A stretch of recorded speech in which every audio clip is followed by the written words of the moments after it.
Dans cette vidéo, nous allons voir les 6 lois du temps les plus connues pour la gestion de votre organisation du temps de travail en télétravail. Alors, commençons par la loi de Parkinson. Rien à voir avec la maladie.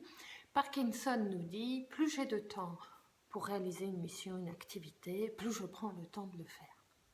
Par exemple, si vous savez qu'il vous reste 2 heures pour rédiger votre compte-rendu, votre bilan d'activité, votre rapport, vous prenez ces 2 heures pour le réaliser. S'il vous reste qu'1h30, vous êtes tout à fait en mesure de rédiger un rapport de qualité en 1h30. Donc ça, c'est la loi de Parkinson. Plus j'ai du temps pour réaliser une mission, plus je prends le temps de la faire.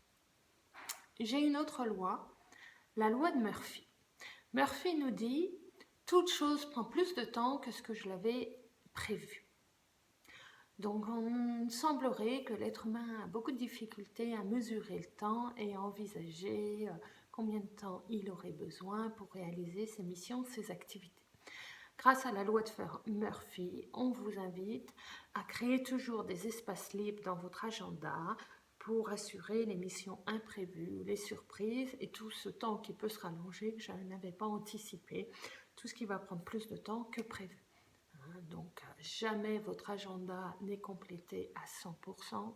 Il y a toujours 1 heure par jour au moins ou plusieurs heures par semaine de libre, non définies, que vous allez occuper d'une manière ou d'une autre grâce à la loi de Murphy. Toute chose prend plus de temps que prévu.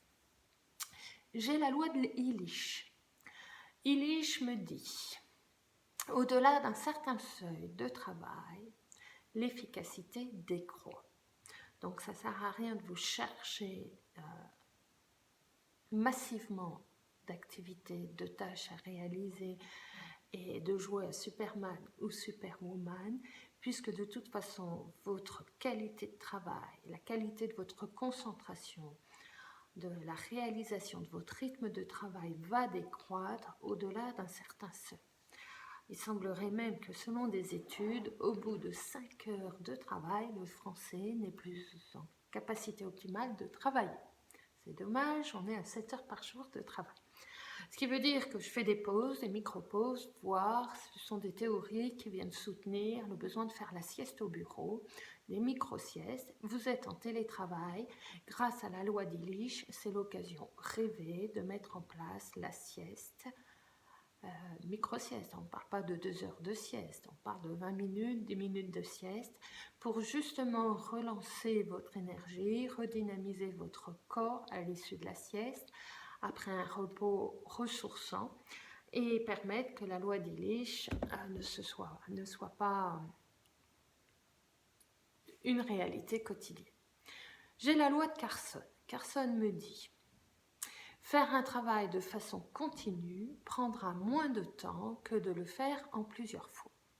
Ça sous-entend que je rassemble mes activités qui sont de la même catégorie en même temps. Concrètement, cela veut dire quoi? Je lis mes SMS 1 à 2 fois par jour, peut-être le matin et l'après-midi, mais non pas à chaque fois que je reçois un clic sonore de l'arrivée d'un nouveau SMS sur mon téléphone professionnel. Je lis mes mails 2-3 fois par jour, mais non pas toutes les 10 minutes quand il y a un mail qui arrive. Ce qui veut dire que j'annonce mon organisation du travail à mes collègues. S'il y a une urgence, elles m'appellent parce que si je lis mes mails tous les jours à partir de 11 heures dans mon organisation du travail et que tu veux une réponse à 10 heures, tu t'assures de vérifier que j'ai bien lu ton mail, puisque moi je commence à lire mes mails qu'à 11 heures par exemple. Donc, une fois que les règles du jeu sont partagées avec l'équipe, avec la hiérarchie, en télétravail, grâce à la loi de Carson, je structure mes activités en rassemblant ce qui se ressemble. Donc les mails, les contacts téléphoniques, écouter les messageries sur mon répondeur, tout ça se fait sur des périodes, mais pas tout au long de la journée, entrecoupées. Puisqu'à chaque fois je reviens sur ma messagerie, je perds du temps, je me déconcentre de mon dossier pour lire un mail, puis je reviens à mon dossier. On n'est pas efficace en gestion du temps. Il me reste 2 lois à voir. J'ai la loi de Fraisse. 1 heure n'est pas égale à 1 heure, ou ne vaut pas toujours 1 heure. Parfois, le temps passe très vite, nous avons dialogué ensemble, j'ai eu l'impression que ça faisait 3 minutes qu'on se parlait, et au final, il y a 20 minutes qui sont passées. Et puis des fois, je trouve le temps très long dans une file d'attente, dans une queue. Je serais bien restée 2 minutes à faire la queue et j'ai l'impression que ça dure 10 minutes, un quart d'heure. Montre en main, ça a duré 3 minutes.